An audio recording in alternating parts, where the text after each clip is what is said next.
Hello guys! Hello Sagittarius! Welcome dito sa aking channel, Kapalaran 888 Sagittarius. Alamin natin kung anong messages, vibration, gabay energy para sa lahat ng Sagittarius. Calcite. Okay.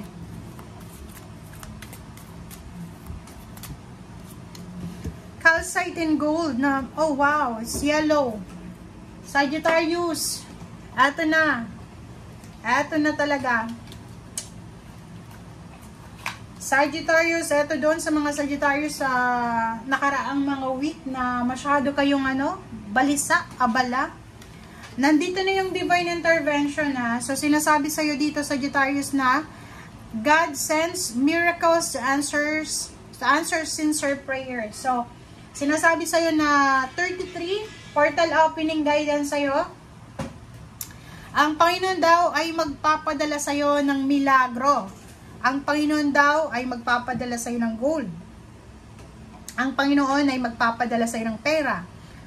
To answer sincere prayers. So kung sincere ka naman sa mga prayers mo, i-guide ka, poproteksyonan ka ng Panginoon. Pero yung prayers mo is hindi ka naman sincere, wala kang dapat na-expect na gold. Diba? Parang ganun. Diba? So dito sinasabi divine intervention. So kung ano man ang pinagdadaanan mo sa ngayon, Sagittarius, papasok na yung Panginoon sa buhay mo.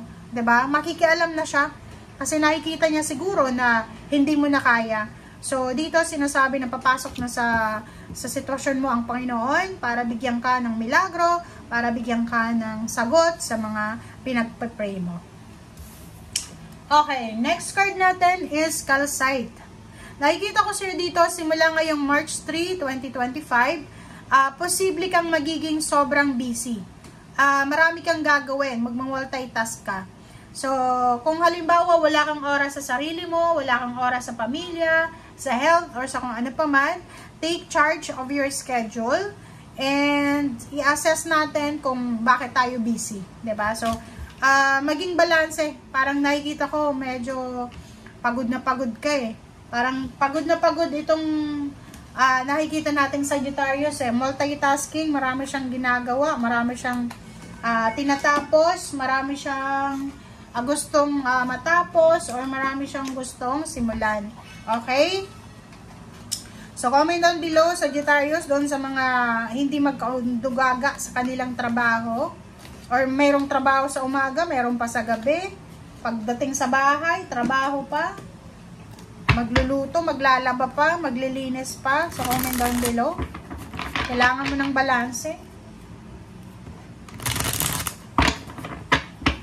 Okay, tingnan natin. Okay, 8 of Cups. 8 of Cups. 4 of Pentacles. Ace of Cups. Alright, so, nakikita ko sa'yo dito, Sagittarius, pag-i-comment sa comment section meron dito ang Sagittarius na gustong-gusto niyang lumipat ng trabaho, lumipat ng bahay, lumipat ng lugar, kaso lang wala siyang pera. Gusto niyang mag-abroad, pero kailangan niya ng pera. So, sinasabi sa'yo dito ng barahan na kung gusto mong lumipat ng lugar, ng tirahan, ng trabaho, mag-ipon ka muna ng pera sa ngayon. Okay, so simulan mo ngayong March 3. Kahit piso, 5 pesos, or nasaan ka mang bansa, sinasabi sa'yo dito na kung hindi ka gagawin ng action, walang mangyayari. So, mag-ipon ka na as soon as possible.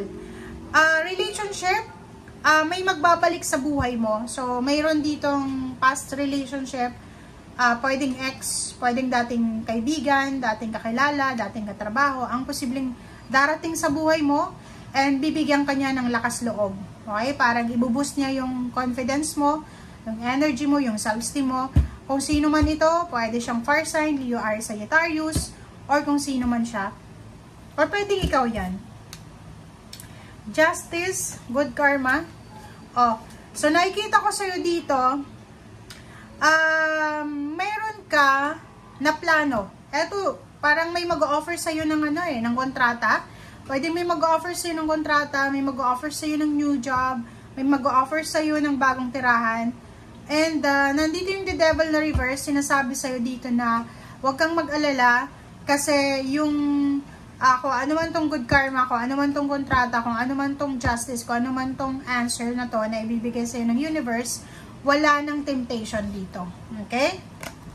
Okay, so 7 of Wands, nakikita ko sa'yo dito na sa usaping trabaho, parang mayroon kang problema sa yung employer, kung ikaw ay nasa ibang bansa, sa yung company, sa may-ari ng business, parang ganon. May pinaglalaban ka dito eh. Pwedeng gusto mong ipaglaban yung salary increase, yung higher position na gusto mo, or siguro nakaranas ka ng injustice sa loob ng trabaho, sa loob ng negosyo, sa isang company, sa isang employer. So, nakikita ko sa'yo dito na mayroon kang pinaglalaban. Paki-comment nga sa comment section. Okay? So, dito naman, sa 3 of Swords na reverse, sinasabi ng baraha sa'yo dito na merong pagkakataon sa mga Sagittarius na offer. It's an international offer. Pwedeng trabaho, pwedeng relationship. But the problem is, if you're single, okay lang. Pero kung in a relationship ka, may live-in partner ka, mag-iingat ka sa mga ino-offer sa'yo na tatanggapin mo. Nakikita ko sa'yo dito, may isa kang career na gustong pasukin. And alam mo sa sarili mo na once na pinasok mo to, mag-iiba yung takbo ng pamilya mo. Diba? Like for example, okay, yung offer na to pwedeng international, sa ibang bansa siya. But, kailangan mong i-sacrifice yung emotion mo. Kailangan mong i-sacrifice yung family mo kasi aalis ka.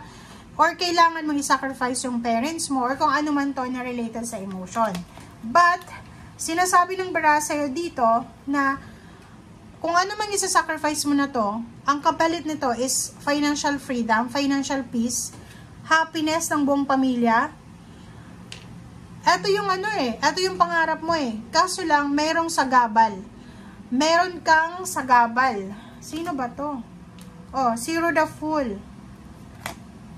Oh, sinasabi sa'yo dito, Sagittarius, na may pagkakataon ka, may mga opportunities na posibleng makapunta ka ng ibang bansa. May new beginnings na ino-offer sa'yo ang ating mundo. Napakalawak daw ng earth. Pwede kang pumunta sa kahit saang sulok ng mundo na gusto mo para maghanap ng trabaho.